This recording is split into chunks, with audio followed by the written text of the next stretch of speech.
ఓం శ్రీ మహాగణాధిపతయే నమః. ఉమామహేశ్వరాభ్యాం నమః. కార్తీక పురాణము 12వ అధ్యాయము. కార్తీక ద్వాదశి విశిష్టత.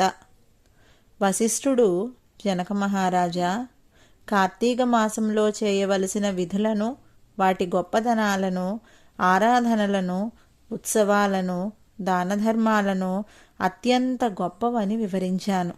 ఈ నెలలో రోజులన్నీ కూడా ఒకదానిని మించి మరొక రోజు చాలా గొప్పది. ఈ మాసంలో సోమ మంగళవారాలు చక్కటి ఫలితాలను ఇస్తాయి. కార్తీక శని త్రయోదశి ఆ సోమ మంగళవారాల కంటే మిక్కిలి ఫలప్రదము. శని త్రయోదశి కంటే కార్తీక పౌర్ణమి అత్యంత ఫలదాయకము. కార్తీక పాడ్యమి కూడా గొప్పదే. పాడ్యమి కంటే గొప్పది ఏకాదశి. కార్తీక ఏకాదశి నాడు ఉపవాసం ఉండి ద్వాదశి నాడు పూజలు చేస్తే అధిక ఫలితము లభిస్తుంది. ఈ ద్వాదశి పారాయణం చేయటం వలన అనేక బ్రాహ్మణ సమారాధనలు చేసిన ఫలితము కలుగుతుంది.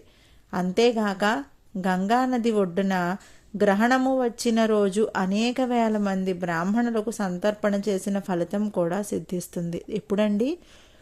ఏకాదశి నాడు ఉపవాసం ఉండి ద్వాదశి నాడు పారాయణ చేసి చక్కగా పూజ చేసుకోవడం వల్ల ఈ ఫలితం లభిస్తుందని చెప్తున్నారు. పుణ్యప్రదమైన తిథులలో చేసే సంతర్పణలన్నింటికంటే ద్వాదశి నాడు చేసే సంతర్పణలు ఇచ్చే ఫలితము అనంతము. క్షీరాబ్ది ద్వాదశి శ్రీమన్నారాయణుడు యోగ నిద్ర నుంచి లేచిన రోజు. ఆయనకు అత్యంత ప్రీతికరమైన రోజు. ఆ రోజు కనీసము ఒక్క బ్రాహ్మణునికైనా అన్నదానం చేస్తే విష్ణు సాయుధ్యం కలుగుతుంది. ఆ రోజున చేసే దానము, ధర్మము అనేక రెట్లు ఫలితాలను మనకు కలగజేస్తాయి. ఆ రోజున గోదానము చేస్తే ఆ గోవు శరీరంపై ఎన్ని రోమాలు ఉంటాయో అన్ని సంవత్సరాల కాలము స్వర్గాధిపత్యం లభిస్తుంది. ఆ ద్వాదశి రోజున వస్త్రదానము చేసిన, దీపదానము చేసిన జన్మ జన్మాంతరాలలోని పాపాలు కూడా నశిస్తాయి. దక్షిణ తాంబూలాదితో కలిసి యజ్ఞోపవీతాన్ని దానము చేస్తే, అంటే దక్షిణ తాంబూలము పెట్టి యజ్ఞోపవీతాన్ని దానము చేస్తే ఇహపరలోకాలలో మనకి సుఖాలు లభిస్తాయి.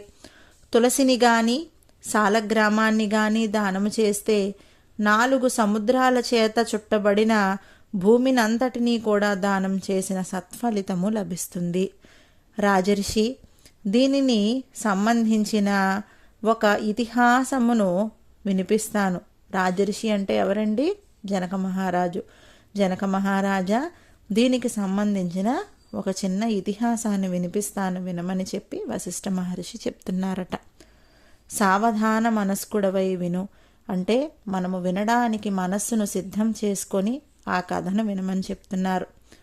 పావనమైన గోదావరి నది ఒడ్డున దయాదాక్షిణ్యములు లేని, యుక్తాయుక్తములు పాటించని కఠినాత్ముడైన ఒక వైశ్యుడు ఉండేవాడు. దురాచారుడైన ఆ వైశ్యుడు పొరుగురిలోని ఒక బ్రాహ్మణునకు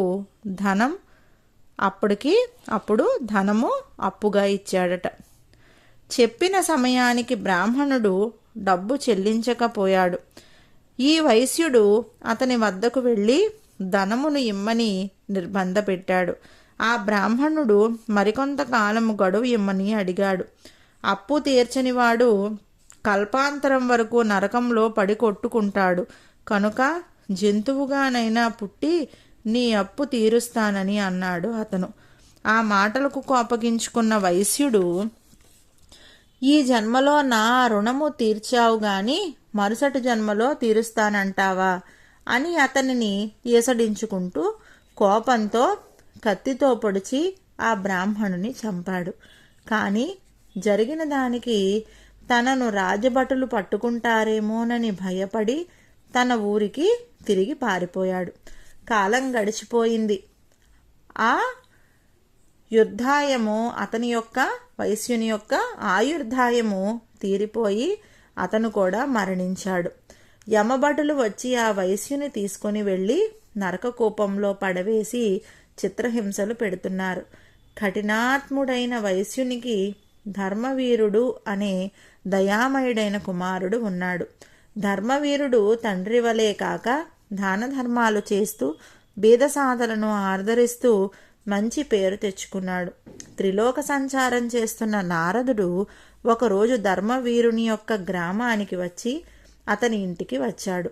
ధర్మవీరుడు నారదునకు నమస్కరించి, మునిచంద్ర, మీ రాకతో నా జన్మ పావనమైంది. నేను చేసే సత్కారాన్ని స్వీకరించి నన్ను అనుగ్రహించండి అంటూ ప్రార్థించాడు. నారదుడు ఆ వైశ్యుని యొక్క పుత్రునితో, ఓ ధర్మవీర, నువ్వు పేరుకి తగిన పేరు ప్రతిష్టలను సంపాదించావని, పరమ దయానిధివి అని నేను విన్నాను. నీకు ఒక హితవు చెప్పాలని వచ్చాను. నీ తండ్రి నరకంలో ఆ యమదూతలు పెడుతున్న బాధలను అనుభవించుచున్నాడు. అతనికి ఉత్తమ గతులను కలిగించవలసినది పుత్రుడవైన నువ్వే కదా అని అన్నారు నారద మహర్షి. నారదుని యొక్క మాటలు విన్న ధర్మవీరునికి మనస్సులో సందేహం ఉదయించింది.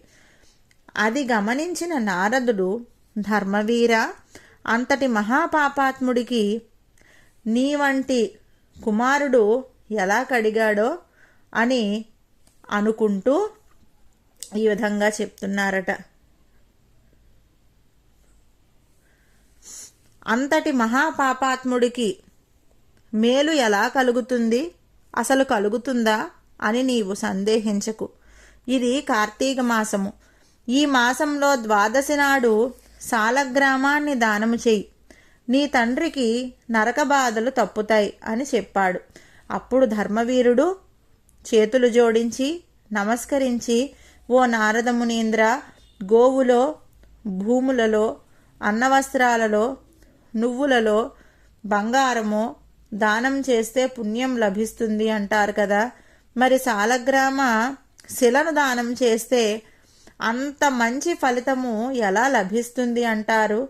అదేమైనా ఆకలి తీరుస్తుందా, ఆర్తిని తీరుస్తుందా అని ప్రశ్నించాడు అతను. నారదుడు ఎన్ని విధాలుగా చెప్పినా ధర్మవీరునికి నారదుడు చెప్పిన విషయము నచ్చలేదు. ఇప్పటి వరకు నేను ఎన్నో దానాలు చేశాను. వాటిలో దేనినైనా నా తండ్రి బాధలు తొలగిపోతాయి అంటే తొలగిపోలేదు. కానీ అంతటి బాధలు ఈ రాతి వల్ల ఎలా తీరుతాయి అన్న మాటని నేను నమ్మలేకపోతున్నాను అన్నాడు ధర్మవీరుడు.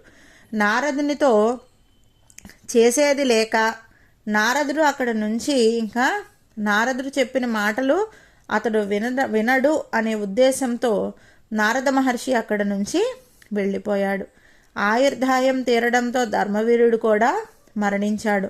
సమర్థత, సంపద, దానం చేసే స్వభావము ఉండి కూడా ధర్మవీరుడు నారదుడు చెప్పిన మాటలను వినక నిర్లక్ష్యం చేశాడు. సాలగ్రామ దానాన్ని తిరస్కరించాడు. ఆ కారణంగా ధర్మవీరుడు శరీరం వదిలిన తర్వాత పులి, కోతి, పందులుగా అనేక జన్మలను ఎత్తి చివరకు ఒక సద్బ్రాహ్మణుని ఇంటి యందు స్త్రీగా జన్మించాడు. యవ్వనవతి అయిన కుమార్తెను తండ్రి వివాహం చేయాలని నిశ్చయించుకున్నాడు. వివాహమైన వెంటనే వరుడు మరణించడంతో ఆమెకు వైధవ్యం సంప్రాప్తమైంది. తండ్రి ఆమెను గురించి ఆలోచించి, ఊహించి, మనోనేత్రముతో చూచి సాలగ్రామాన్ని దానం చేయించటానికి నిరాకరించినందువలన ఇప్పుడు ఈమెకు ఈ ఆపద సంభవించిందని తెలుసుకున్నాడు. వెంటనే కార్తీక సోమవారం నాడు కుమార్తె చేత కార్తీక పూజలు చేయించి సాలగ్రామాన్ని దానం చేయించాడు. ఉత్తమమైన ఆ దానము వల్ల ఆమె పుణ్యము చేసింది కనుక ఆమె చేసిన దోషాలన్నీ కూడా నశించాయి. ఆమె భర్త మళ్ళీ బ్రతికాడు. ఆమె తండ్రి పూర్వజన్మలలో నరక బాధల నుంచి విముక్తి పొందాడు. ఆ తర్వాత ధర్మవీరుడు ఒక సద్బ్రాహ్మణుని ఇంట కుమారుడై పుట్టాడు.